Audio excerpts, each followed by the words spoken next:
Welcome back to my GloBUNTU Suitcase stories. Welcome back to my GloBUNTU Suitcase journey with you. My name is Beatrice Achaleke. Thank you that you're here. You're here with me, and this is wonderful.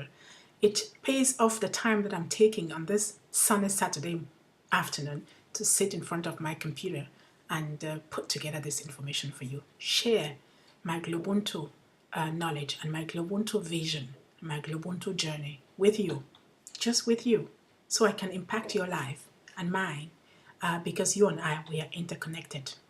You see, in the last video, I told you very much about the GloBUNTU tree, and I told you how interconnected we are. You see, I'm sitting here putting this information out because you are out there. I'm doing this because you are. In other words, I am because you are. If you wouldn't be there, I wouldn't be sitting here putting this information together. And if you would be there and I'm not sitting here, you would not be getting this information that I'm trying to put together for you. So it takes you to be me, and it takes me to be you. It takes us to be who we really were meant to be. And I'm happy to share this space with you, and I'm happy to walk this journey with you. So what is our topic right now? You see, I'm just talking out of nothing. I have no script. I'm sitting here in my kitchen and just tapping into me, listening into a voice that comes from right very deep within me, and which is, bringing this knowledge and this information onto my lips so I can share with you. Now, what I want to share with you in this session is who inspires me, where I get my Ubuntu inspiration from. You have heard in some of the previous videos about where I come from. You've got to know me. You've seen how many personalities I embodied just in me.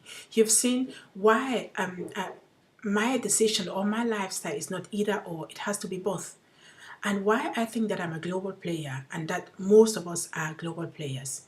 You certainly have learned more about why I call this mindset a suitcase, and why I think that at every one stage of our lives, we need to really unpack and rearrange the contents of our suitcases. And I've been telling you very much about, my African culture, where I come from. And I have not been telling you about my Austrian culture, where I've been living in my European reality. So before I talk to you about my GloBUNTU mentors, let me bring in that second aspect of me. I said that I've been living in Europe for the past 20 years. And when I came in here, I came with 5 languages and lots of information. Mind you, my school system in Cameroon was a European school system. Oh yes. So we learned European history, European literature. We learned so many things about Europe. So much so that I was very convinced that when I come to Europe, I was going to be at home. Everything was going to be fine because I knew about the history of Europe. Long before I came to Austria, I knew about the Austro-Hungarian Empire. I knew about the First World War. I knew about John Donne. I knew about Jane Austen. I knew about Charles Dickens. I had read all of them. That was my school program. And that's the mindset with which I came to Europe. And so when I got to Europe in the first place, something happened. Something happened on the first day. I got given different identities. I came as Beatrice Achaleke, a young Cameroonian who came to Austria with the purpose of studying and then going back home, acquiring more knowledge, getting better and better in what she is, becoming a professional, and then going back home. And when I got here, I came into an environment which was an environment that I did not know. And that's what happens to many of us when we move in a new environment. Could be, like in my case, an immigrant coming from an African country into a European country. Could be going from one relationship into the next. Could be, moving from one stage of your life into the next. Moving from one workplace into the next. Moving from one assignment into the next. So we move in with expectations. We move in with images, with expectations. And sometimes these expectations are not the way we want them to be. And so I came to Austria believing that I knew everything. And in my naivety, I even thought, I don't even need a home. When I get here, I can even sleep in the subway. And mind you, I never had seen a subway in my life until I came to Austria.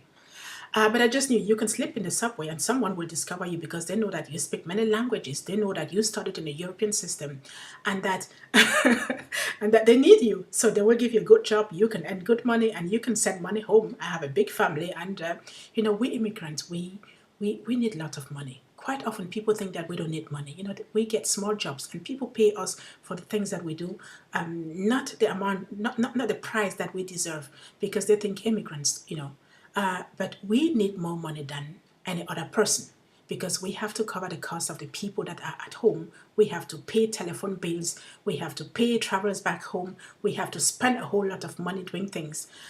Fortunately, there's Skype and some of those internet websites that you can use to communicate. But there is no yet an app. There is no app. I haven't seen it that can take you right down there to your family and then back. You have to pay an air ticket, and some of the air tickets, they can be very expensive. So that was just an aside. But coming back to how I come to Austria and what part of my being here makes up the second part of GloBUNTU. So when I came in with that knowledge, I was so sure that I was destined for success. I knew I was. And what struck me in the first week, I've written some of this in my book, my first book in German called Vielfalt statt Einfalt, published in 2011. What struck me in the first place was that not just the architecture, the setting of the city, because there was almost no green space. I saw this building standing along the street and I was like, oh my goodness, how can they build their houses on the street and the cars just drive by while people sleep in those buildings? So those were some of my naive realities. I'm just trying to give you a real picture of how I got here and what happened. So when you come in with that knowledge that you know everything and that you can navigate, and then you get into the reality. And my reality was that from the first day on, I knew that my language was going to be German. Or I realized, it dawned on me that my English, French, and the other languages that I brought were not going to be enough. I needed German. And if I didn't speak German, then everything that I was and everything that I brought was nothing, was equal nothing. And that's one of the reasons why I packed away my suitcase, like I said in the previous video. So I put aside my suitcase. And in the first place, I refused to learn this language, but I eventually did. And today I speak German and write books in German, and I teach in German. Even though my daughter has another opinion, she thinks that my German is not good enough, but that's her business. She was born here and she has to speak properly. I speak different languages, and that's what matters. And I think you're understanding me, and that's what matters for me right now, that you understand what I'm trying to tell you. So going back to how I got to Austria, I realized one other thing, and this is something that we very much underestimate when we move from one culture to the next, when we move from one place in our life to the next, that we get given an identity. So when I got to Austria, I got many identities at the same time. I was an immigrant, I was a foreigner, I was an African, a black woman, I was a colored woman, I was everything that I didn't know I was before I came in. And you have to deal with these identities because they have an impact. They have a consequence on the things that you do, the things that you say, and the way people perceive you, and further, the way you begin to perceive yourself. And this boils down to the things that you do. And this has been part of my life. I came to study. I had started studying law in the University of Yaoundé when I left Cameroon. And when I got to Austria, my law studies were not recognized, and I had to start all over. So I opted to go in for sociology. And I realized that the sociology that was here was boring. Not the content, but I came from a different context. And I just realized the context I had been studying with was not the same like the one I had here. And this made the studies boring for me. Not actually the syllabus, but it was my mindset that makes it boring for me. And I very quickly started doing many things. I realized one of the things that I did, was I need to earn my own money. I need to earn money because no one was giving me the job that I thought that someone was going to give me. And I got into so many things. One of them was doing workshops, organizing women, doing anti-racism trainings, and things that I never knew that I could do. And I did not come here for that. I went into creating associations, the Black Women's Community, the International Center for Black Women's Perspectives, and then the Black European Women's Conference that I launched in 2007, and then the Black European Women's Council that I initiated and which was launched in the European Parliament and the Commission. And then you get into doing some of those things. You just do the things because the environment wants you to do them. And at one point, you just realize that you're becoming someone that you were not, that you didn't plan to be. So that is one thing. When you come in, you get so many things waiting for you, poured on you. You have that suitcase already packed for you, and you have to unpack it and fit yourself in the content, irrespective of what you had on your own suitcase when you came in. So that's point number one. Point number two is in doing the things that you do, you start using the system. You start wanting to become part of the system. They call it integration. You integrate yourself in the system. And in the course of integrating yourself in the system, you get the values of the system that you're integrating yourself into. And you try to make those values yours. Some of them will never be yours. Some of them can very well, you can really adopt them to fit into your needs. And I've learned quite a whole lot of things that I will not want to give up for anything. I'm so thankful for this journey that I have made and for the 20 years that I've been here and the things that I've learned. So I did not just run those conferences and organize those associations and write books and teach, but I learned a whole lot from the European lifestyle, punctuality, systems, putting together systems, being, having a concept behind everything that you do and having it written, having that very arranged set of values. I got them. Using a PowerPoint to do your presentation instead not telling stories, even though I see many more, many corporates today going for storytelling. Storytelling is something very African. That's one of our values. That's where we come from.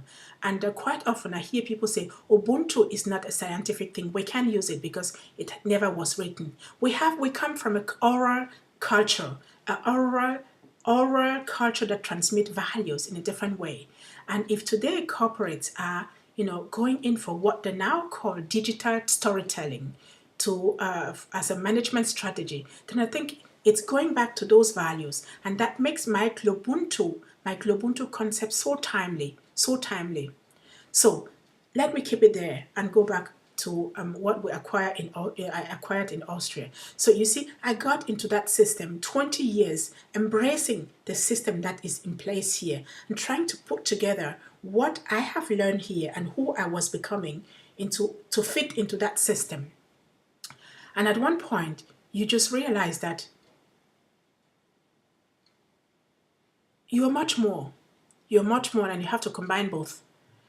And so I knew that when I do my Ubuntu, I take my Ubuntu, I was going to combine it with European values. And I had the opportunity not just to do my own things, but most especially in the conferences that I run, my diversity conferences, to have the opportunity to invite some of the world leaders in Austria to attend my conferences. Carmen Smith from Walt Disney was one of them. Lord Michael Hastings from KPMG was one of them.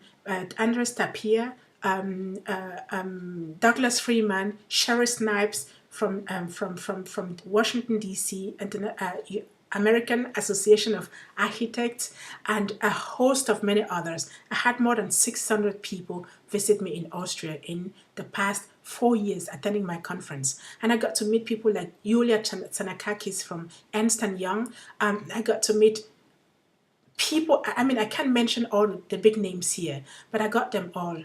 And what I benefit from those encounters was, the way that things happen in America, the way that things happen in European countries, and some of the management strategies that are put in place. And I went reading books. I read Stephen Covey, The 7 Habits of Highly Effective People, and I got so much knowledge that I could use to pour into my GloBUNTU workshop. I discovered Lisa Nichols on Facebook, and I follow her every day. And I remember that night when I sat 3 nights after having waited for so much, to get on her course. I waited for 3 nights in my bed, attending her seminars, her webinars until 5 o'clock in the morning. And that day that she called my name in her seminars, I can't thank you enough, Leslie, for having indicated me as one of the players online that was playing it full. I played it full. And at 5 o'clock, I heard her call my name and said, Beatrice, this book is for you. It takes a commitment for someone to sit on a computer night after night when everyone else is sleeping, just to be with us in San Diego in this Speak and Write to Make Millions seminar. And I was so humbled. I heard. So why do I tell you this story? Because I got so many things from Lisa Nichols to incorporate into my GloBUNTU workshop.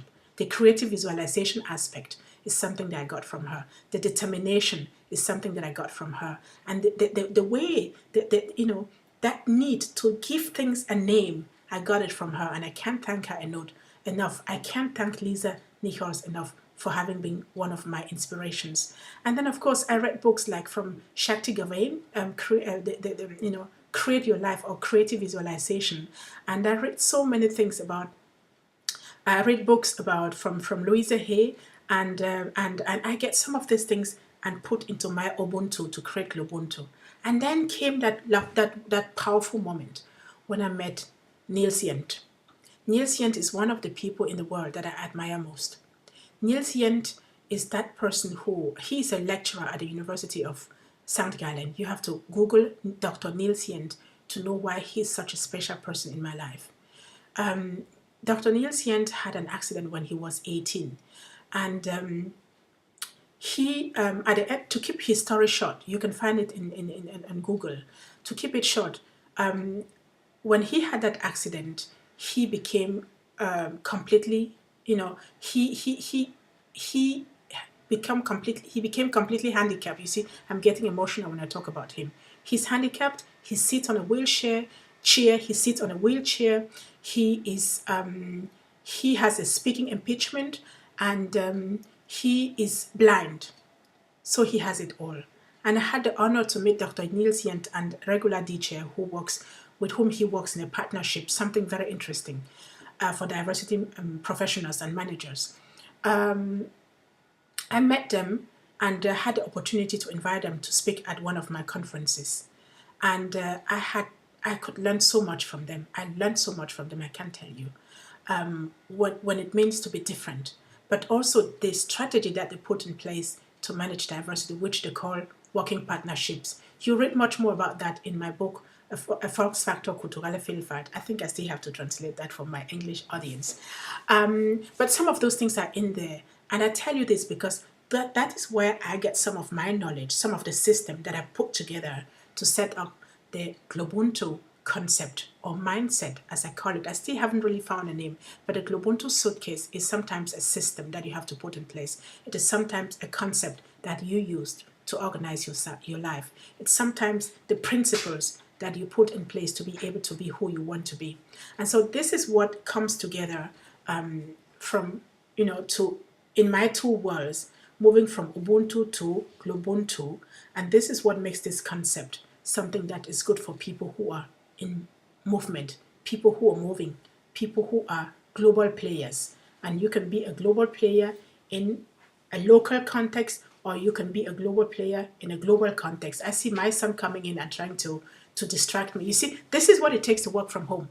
And I just have to say this because one of the principles of Ubuntu, like I said, is honesty and transparency.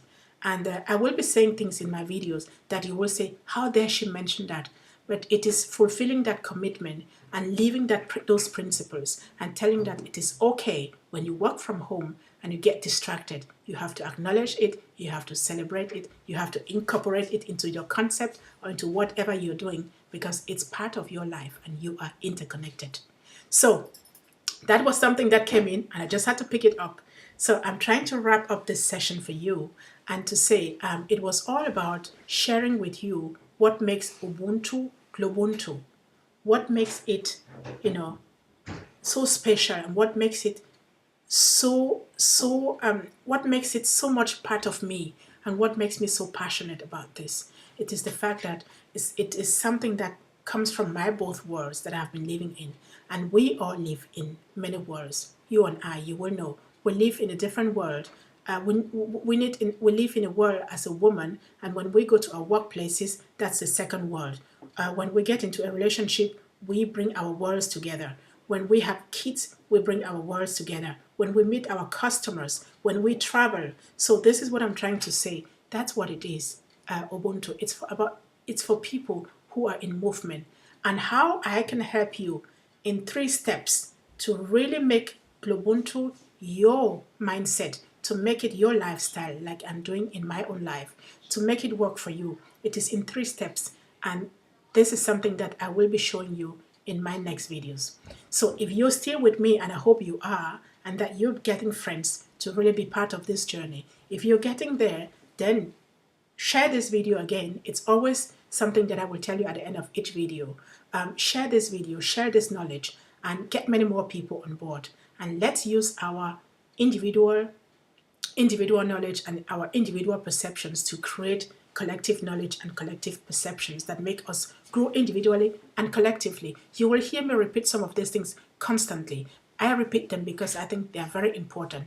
I repeat them not just for you, but for me, because I need them to really be part of my system. And I need you to help me make that system my system. It's a journey that I don't want to walk alone. It's a journey that I want to walk with you. This is the reason why I take time to sit in front of my computer or behind my computer, from which perspective you're looking at it, to really put this information together for you and share with you. So I love what I'm doing. I love to share this information with you. I love to help you, make GloBUNTU yours like I'm making it mine. And I love to walk this journey with you. So send me an email, inbox me if you want to know more how I can help you. Go to my website, www.diversityleadership.eu, and you'll find out much more information about GloBUNTU.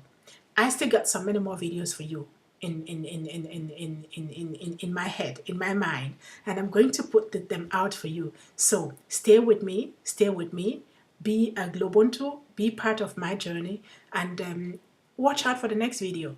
Don't just watch out for the next video, get ready for the next video, and get ready to share the next video as well. So we are on the GloBUNTU channel, the GloBUNTU Suitcase channel, and my name is Beatrice Achaleke, and I am your GloBUNTU mastermind, and that person that you call when you really need to affect a change in your life. I love to be here for you, and I love it when you call on me. See you then.